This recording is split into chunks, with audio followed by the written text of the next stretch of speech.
La commission PM. La commission PM. Une mise au point du matin.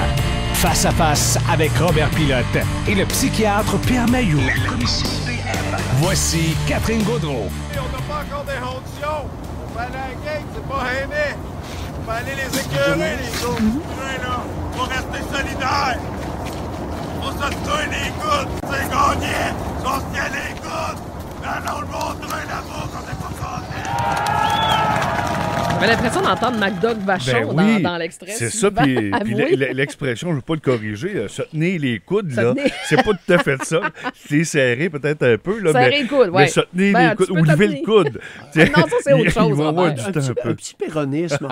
Oui, bien c'est sympathique quand même. C'est sympathique. Mais moi, c'est sa voix. J'ai eu peur qu'il nous quitte avec sa voix. J'avais l'impression d'entendre MacDoug Vachon. Une chose est certaine, c'est très émotif comme sujet.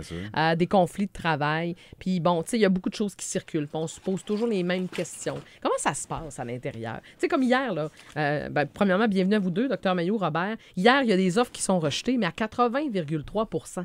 Fait qu'il y a des travailleurs qui ont voté pour ces offres-là. Ça veut-tu dire? Puis je me posais la question là-dessus, parce que ce sont des êtres humains qui sont les uns en face de l'autre, là. Puis il va-tu y avoir de l'intimidation? Est-ce que c'est possible qu'on retrouve des épisodes au cours des prochaines journées, des prochaines semaines, où il y en a qui vont être intimidés?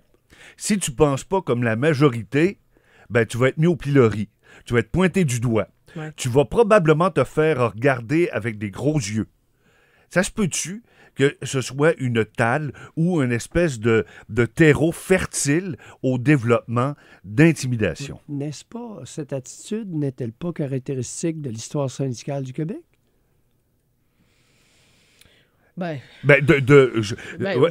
Pierre, Pierre, il pose une bonne question. Les 3 battes de baseball du syndicat là, de l'hôpital Sainte-Marie, là. Oui. Je pense qu'ils ont eu peur avec les 3 battes de baseball.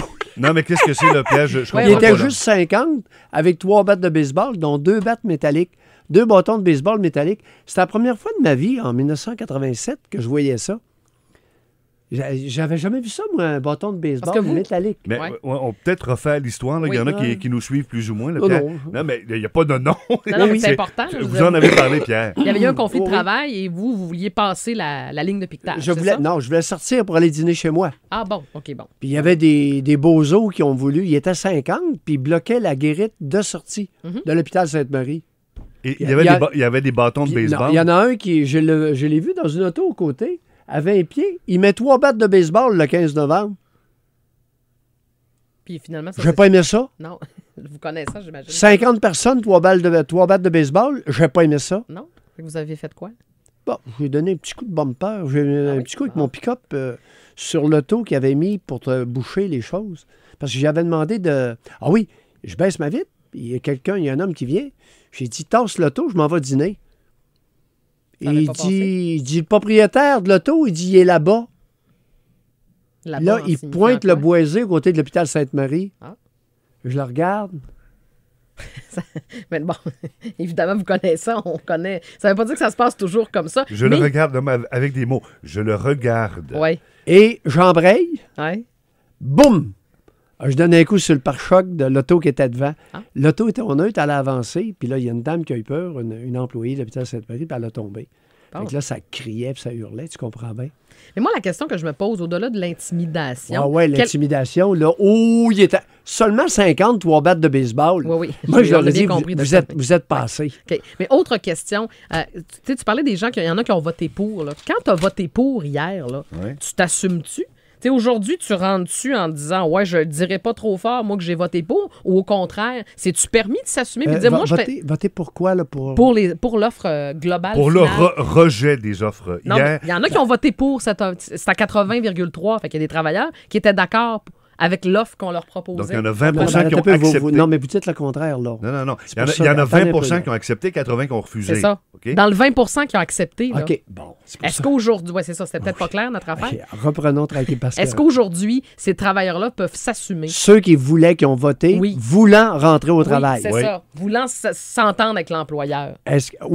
Acceptant l'offre patronale. C'est ça. Est-ce que c'est permis de s'assumer et de dire, moi, j'ai voté pour? Est-ce qu'ils sont bien vus, ces gens-là? Pas sûr. Bonne la question, hein? Je m'autais à vous prévenir. Ceux qui ont voté pour rentrer au travail, n'allez pas le dire. Ben, sinon, vous devez vous appeler Mayou. Probablement. Mais c'est ça, mais... Écoute, je l'ai vécu. Ben, je le sais, Dr Mayou, mais c'est la culture. Prudence, parce qu'il y a des méchants timbrés de l'autre côté.